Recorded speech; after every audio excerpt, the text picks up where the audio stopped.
Well, I want to thank everybody and invite everybody to SoapBox. And I'm proud to have as my first guest a guy who I've followed shortly, but I've grown to admire as I've watched his work and everything. And just let me get to the introduction.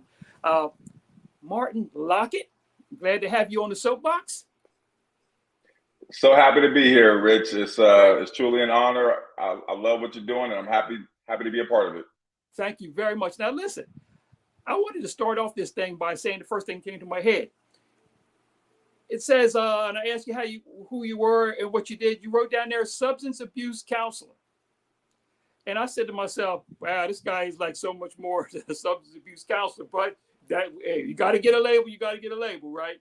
But you do so much more. I noticed public speaking, author, and it goes on and on. So, and I just want to tell everybody that one of the main things I want to harp on is let you guys know that this guy is a public speaker, a great public speaker, and some of the subjects that he talks about is so relevant that I'm going to press you guys. You need to book him because what he's talking about is real.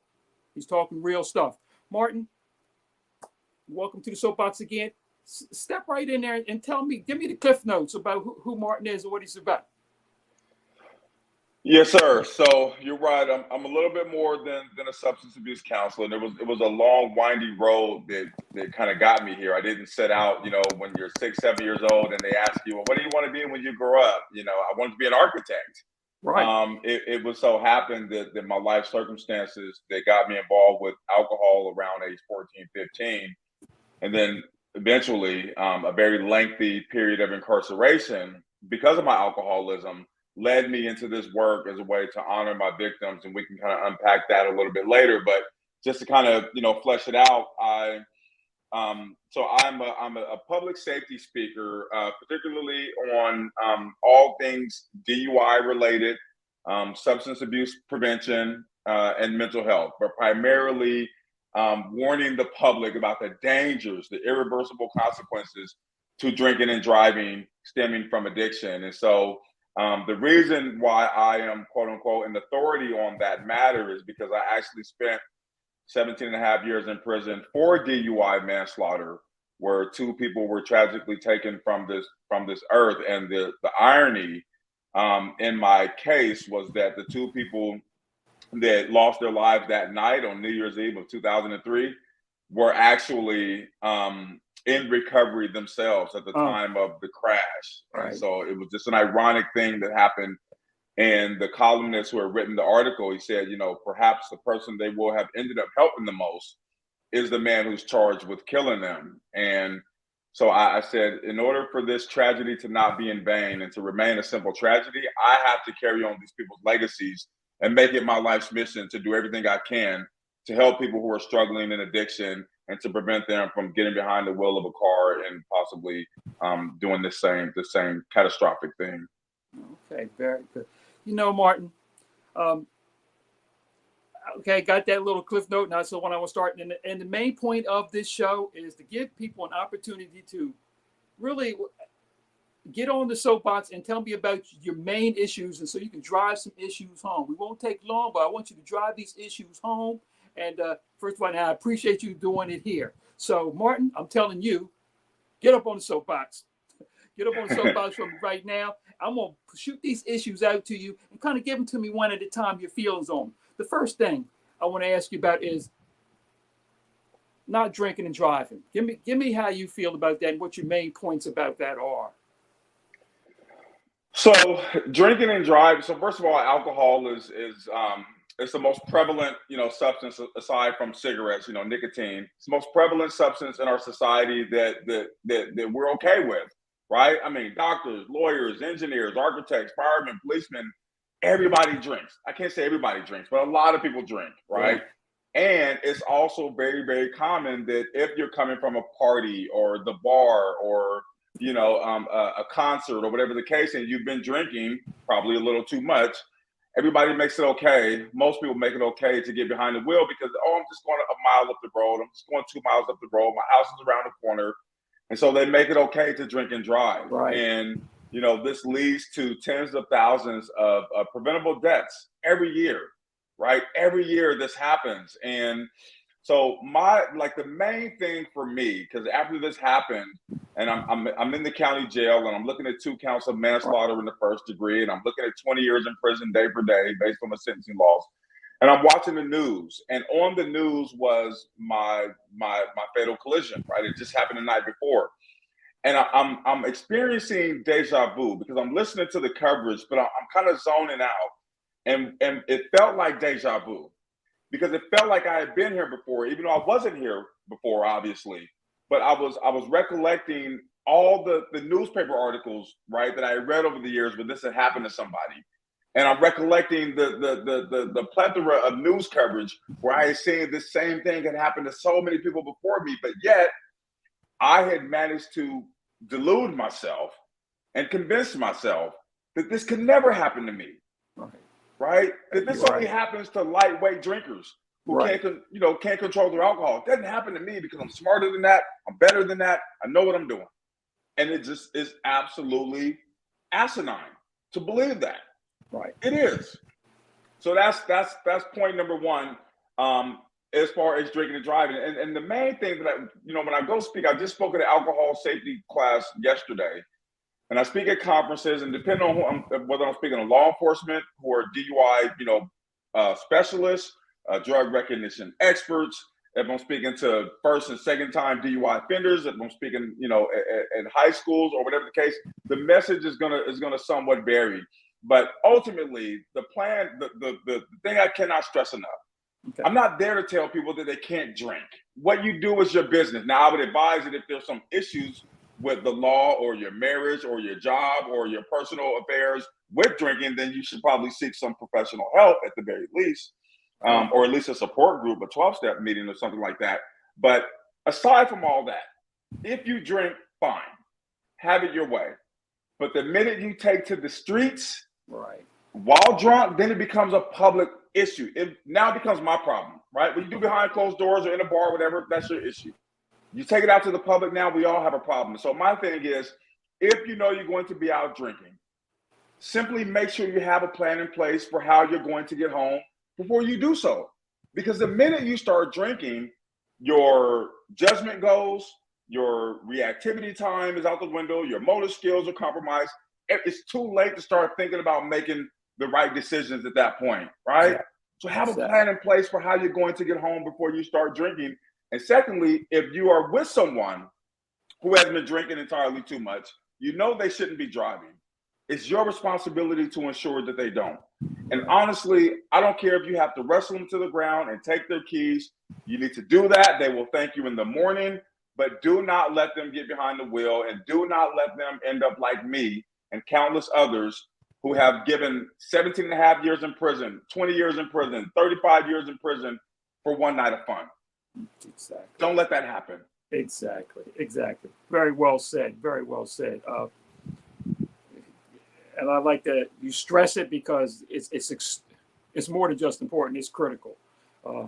And sometimes the price to pay, as you can well, attest to, the price to pay can be outrageous. No one, you got to think about that. Second part on the soapbox. Tell me about how you feel, and I love this one. We're all redeemable. What do you mean by that? What points are you making with that? Absolutely. Well, so for me, I started drinking when I was 14, and I started to get into some, criminal mischief, hang around with guys, trying to be cool, trying to fit in. Started going to juvenile detention hall when I was 15, 16 years old, got put on probation, ended up actually going to prison at 19 for a little over 3 years for an armed robbery that I committed with them. Again, trying to fit in and be like, see, I wasn't raised this way, right? And I'm not making excuses and I'm not minimizing, but this is not what my parents instilled in me. I come from a 2-parent household, hardworking parents. They loved us to death. We were not neglected. We were not abused. We were, for the modest means that we had, we lived a good childhood. And Martin, and so, Martin, I yes. want you to really express what you just said, because I talked to you about this before. So many times when you're giving these messages, some people want to think that, well, it's because of the terrible upbringing or the terrible life. But I would stress that that's not necessarily the case. Absolutely. And again, I mean, the neighborhood we lived in was not the greatest, but my parents shielded us. I have a twin brother and two older sisters, and they shielded us with love and nurturing and, guidance and just good parental, skills. And so we never felt that our needs were not being met. We never felt that there was not love and concern and all these things. Like we genuinely had those things. It was my own doing that when I became of age and wanted to, appeal to a certain crowd, that I started to go astray and do the things that I wanted to do, and my parents just couldn't tame me at that point, because Dad was working shift, the 2 to 11 shift, I forget, a swing shift, and Mom's health started to deteriorate, and so I was just running the streets and doing whatever I wanted to do. And that's what ultimately led me to prison twice, right? Had nothing to do with the way that my parents raised me. They did the best they knew how, and it was great. So with that, to go back to the everybody's redeemable is because, having, had all, been on probation 14, 15, 16 and going to jail and getting kicked out of school for being drunk, right, in class and passing out and selling weed, getting caught and getting harder sanctions with the system. And at 19, going to prison for 3.5 years and getting out, and then 2 years later committing this DUI offense that got me 17.5 years, right? Most people will look at that and say, this guy's a lost cause. Right. There's no hope for this guy, right? Just right. And we do that with so many people who are incarcerated. We write them off. We throw the book at them and we put them underneath the jail and we move on and say, that's somebody else's problem to deal with whenever they get out, if they get out. And we write them off. And I'm just saying that anybody and everybody is redeemable, especially young people who has lost their way and succumb to addiction and crime and just these things that get us in a lot of trouble. If there is the proper interventions, constructive interventions, proper guidance by parents and adults in their lives and community members, and it's just a belief. When you believe in a young person, you give them a reason to believe in themselves. Exactly. You know what I mean? Yes, I do. And so we have to nurture that.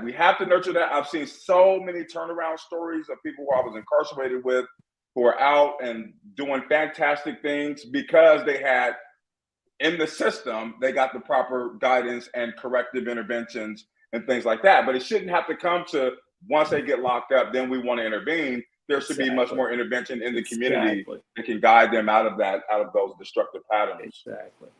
And as I've told you before, my background is corrections with some substance abuse. And I can't stress that what you're saying is exactly true.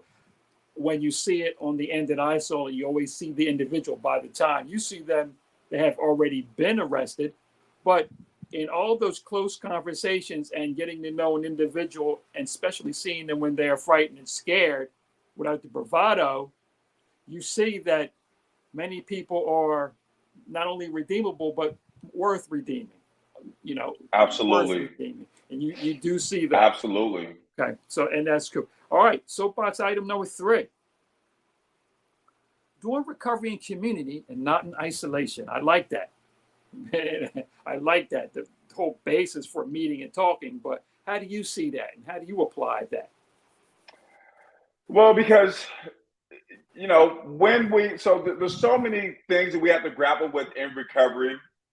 And a lot of them are internal triggers that we deal with. It's not about just people, places, and things to stay away from. Those are kind of the easy ones. Right. But it's when we are alone and we have these feelings of whether it be sadness or grief or anger or frustration or embarrassment or hurt or agony, whatever it is, those are all triggers for a lot of us, right? They are.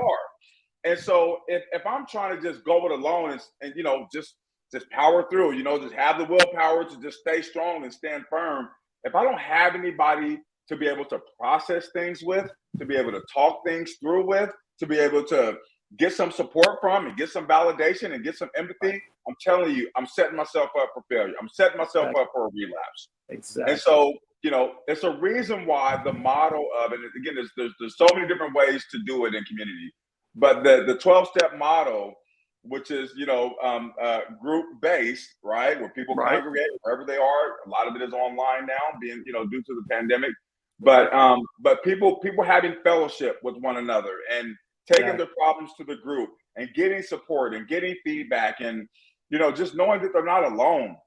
That's enough to get a lot of people through really difficult, challenging times that will oftentimes prevent a relapse from happening. And so, you can only go so far, I think, if you Right. try to do this thing, this recovery thing by yourself, and eventually it's going to become too overwhelming, and you're going to give in. You're going to give in. So you have to be connected with other people, and that's how we kind of draw on each other's strengths, and that's how we do this thing together.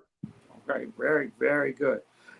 Martin, and going over and looking at your website, and I said I was going to come back to this, and I'm back to it right now. You give some specific talks, and I want to let people know what they're going to get. When they allow themselves to be helped by your presence and your knowledge. And you've got some talks, and I'm going to mention them here, and I want you to kind of give us a real cliffy note of a little piece of what they're going to get. Okay. The first talk is the power of positive thinking. Give me your take on that. How you feel about that? Right. Well, right. So going through 17 and a half years in prison, right? Most people would look at that and say, there's no way I could possibly do that. I would just go crazy. It would eat me alive. There's no way I can do that. But because I chose to not allow my mind to become incarcerated, even though my body was, right? My mind was free, but I chose that, right? I chose that way of looking at it. And I always looked at it, always was forward thinking. And even though Right. I'm in here, how can I turn this negative into a positive? How can I turn this tragedy into triumph? Right? What key lessons are there to be learned through this difficulty? Because if I only look at the difficulty of the situation, I'm going to miss so many invaluable life lessons that I could have learned along the way. We don't just go through hardship for the sake of just going through hardship, right? Exactly. I don't think we go through hardship to be punished by our creator or whatever your beliefs are. I think that we go through hardships because there is some underlying invaluable life lesson that we are to extract from that, right? But it starts with the reframing of the way you're looking at it in order for you to receive Right. it. Right. And so it's just there's so much power in the way that we look at things and our perspectives and kind of our worldviews that will determine how we ultimately come out of something on the other end, if we're worse off because of it or if we're better off because of it. And so I say the power of positive thinking is your best friend, but you have to employ it when it matters the most, which is usually when the situation is the harshest. I love how you put that, because in my opinion, positive thinking and intentionally positive thinking. In other words, Right. not just being rah-rah, but intentionally, like you said, make up your mind, take a direction, and be positive with that direction, but intentionally doing. I love how you said that. That's Your right. other talk, choices and consequences for young adults. And as you know, that's my wheelhouse and background, working with the families of young adults. Tell me how you would talk to them. Tell me how you would speak to them about their choices and the consequences of their choices. Right. So I just came from Portland. I spoke to middle school kids and a few high school kids, but mainly middle school kids. And I gave that talk there. Okay. And, I take them through the choices that I made when I was 14, 15, 16 that ultimately led to consequences now at 44 years old that I'm actually technically still paying for, because it was taking that first drink when I was 14. It Right. was skipping that first class, at 15. It was smoking that first joint, when I was 16, that ultimately led to me being, an alcoholic and somebody who struggled with drug addiction and not graduating high school and being more susceptible to going to prison than going to college, right? Those choices at that age led to these consequences 30 years down the road. And so, I just get them to, think about the people that they're hanging around, because we all look up to people at that age and we want to be like this guy, and we're jealous of this person because they have all the girls, they have this. And I say, think about the people that you're hanging around and the things that they do, and ask yourself if those things that they do, if they align with what you want out of life. Because I can promise you the choices you make today will have a direct impact on where you will find yourself when you're 30 and 40 and 50. And so make sure that what you're doing today coincides with what you want out of life tomorrow. Exactly. That's very well said. Very well said. This last one, and I love this one especially. This is good. Recovery is when you begin life. Talk to me about that one. Absolutely. I haven't heard this talk, but I'm going to hear it eventually. Right. So I'll tell you. So the first 12 years of my incarceration, I hadn't drank anything. I've been working on my studies, psychology, sociology. I'm starting to really unravel all of, kind of the origins of my addiction and my problematic behavior and when things start to go off the rails for me.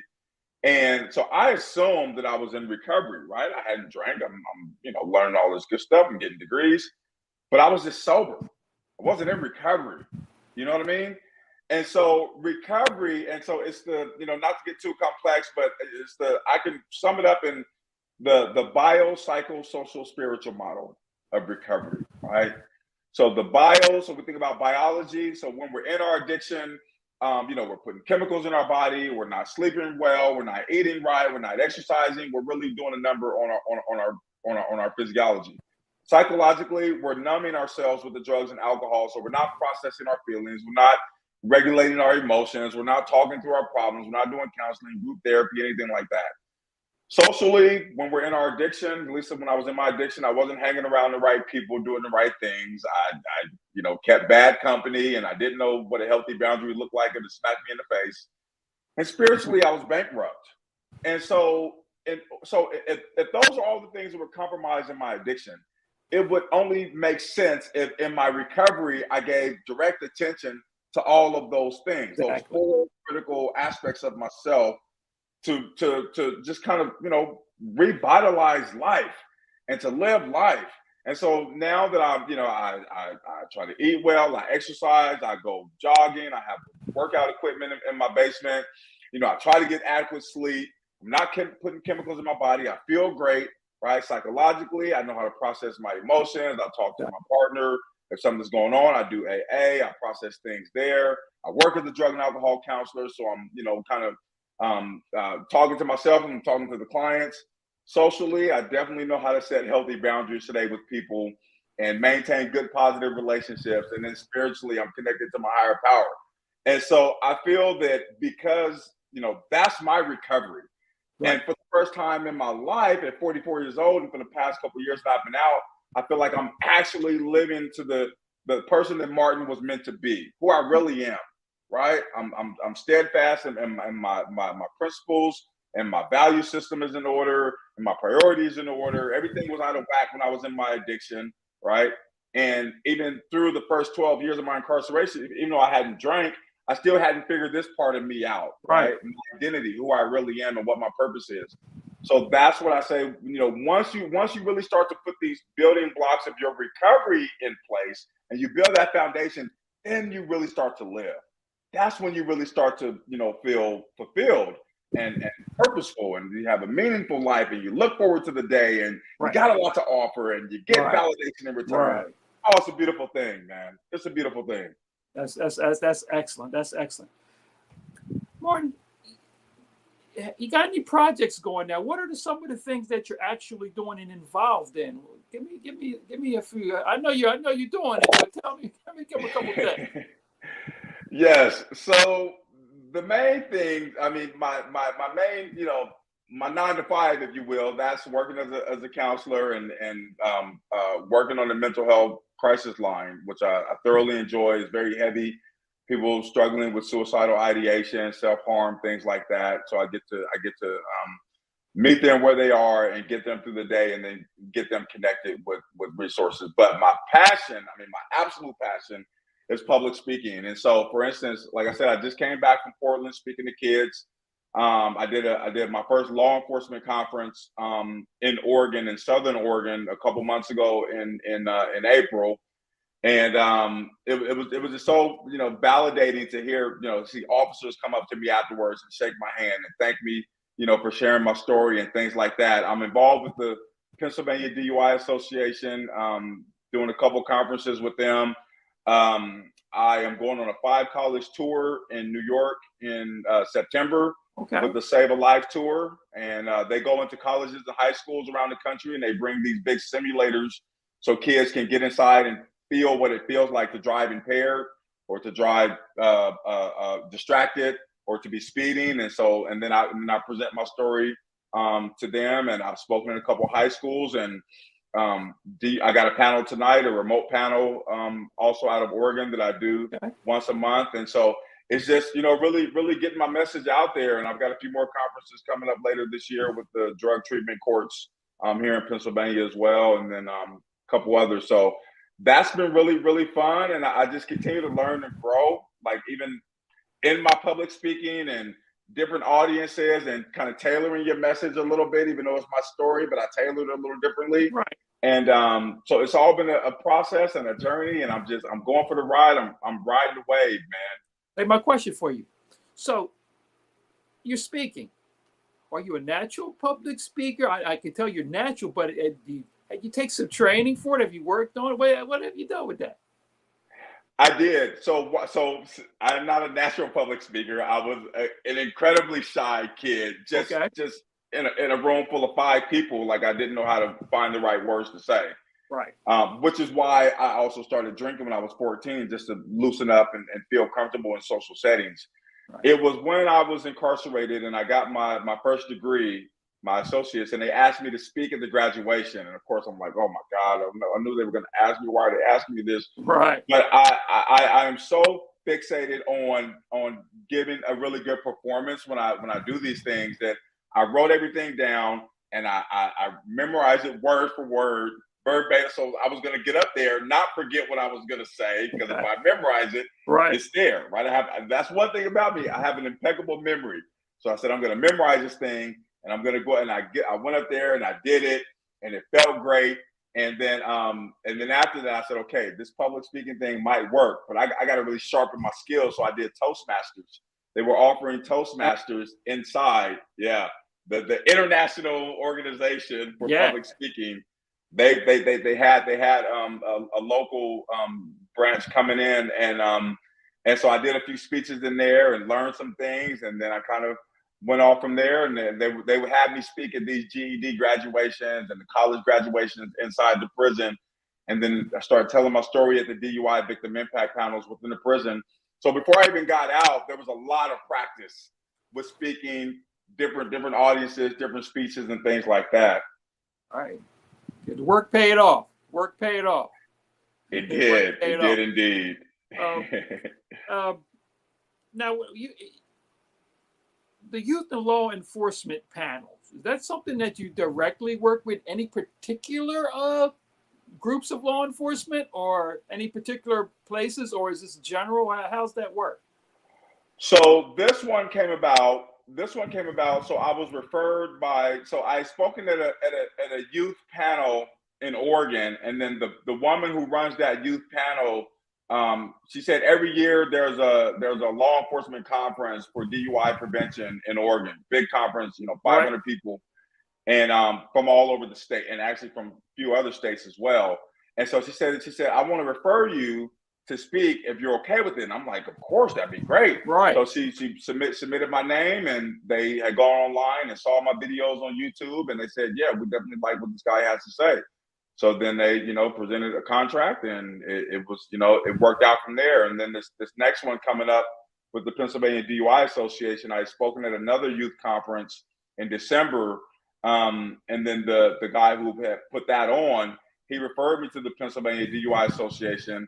I reached out to them. They got back to me. I met with them in person, and they do a law enforcement training every year, and so they're gonna have me do that one in November, and I just did one with them in May for a DUI panels coordinators conference. So, okay, very good. Well, you know, Martin, most of the places that I'm going to be showing the soapbox is going to be in places where there are other recovery personnel involved. Um, I believe that the main point of the soapbox is to get the different aspects of recovery people together to see what each other is doing. Because sometimes we get pigeonholed and we get the one view. Because sometimes when I talk to the physicians, they're thinking one way, the therapists are thinking another way. You know, I got clergy involved. I'm trying to get everybody involved. So I want to say again, you guys, you see what we got on the screen, martinlockett.com. You must visit it. You must look at it. It's almost mandatory that you do that if you want to help us further the recovery, especially of young adults, and reduce the grieving of families. Um, Right. Quick commercial for me, secondstarts.com, number 2, NDSTARTS.com, helping the families and support network of young adults in recovery by installing a permanent self-refueling transformation starting from day one, without the guilt and shame of most recovery processes. And we do this by identifying and customizing and strengthening the relationships between the client, his support system, and the professional helpers. Martin, before we sign off, you know I got to get my questions in. And I asked you before, what's your favorite color? Favorite color is red. Okay, our favorite color is red. And I asked you about that, your favorite movie, which I thought was an interesting choice, Martin, I got to tell you. Yes. I think I said Training Day. You did say Training Day. I did say Training Day. Training Day. Denzel cannot make a bad movie, first of all. Let's just start there. He can't make a bad movie. And that one was just so out of his element, and he just delivered. Oh, it was just so good all the way through. That's the one that make you, if you really met Denzel, you had to keep an eye on it. You know what I mean? I know you're a nice guy. I know you're a nice guy, but maybe you're not. You know what I mean? Right. So, yeah. And last of all, that favorite food. What's your favorite food? Oh, did I say enchiladas? You said, you know what? I didn't make a note of it because I didn't want to set my mind on it. I wanted to hear it again. So if it's I know it was you might have said lasagna. I think I said lasagna. That's where I was going next. That's where I was going. You might have said lasagna. So lasagna is 1A and enchiladas is 1B. Oh, okay. All right. Again, Martin, I want to thank you again. And like I say, everybody, if you don't get in touch with this guy, you're making a mistake for your organization or anything that you're trying to do. Martin, again, thank you very much for being on the Soapbox. It was totally my pleasure. Thank you so much for having me. This was so much fun. Great. Okay. Take care, sir. And I'll be talking to you shortly. Sounds good.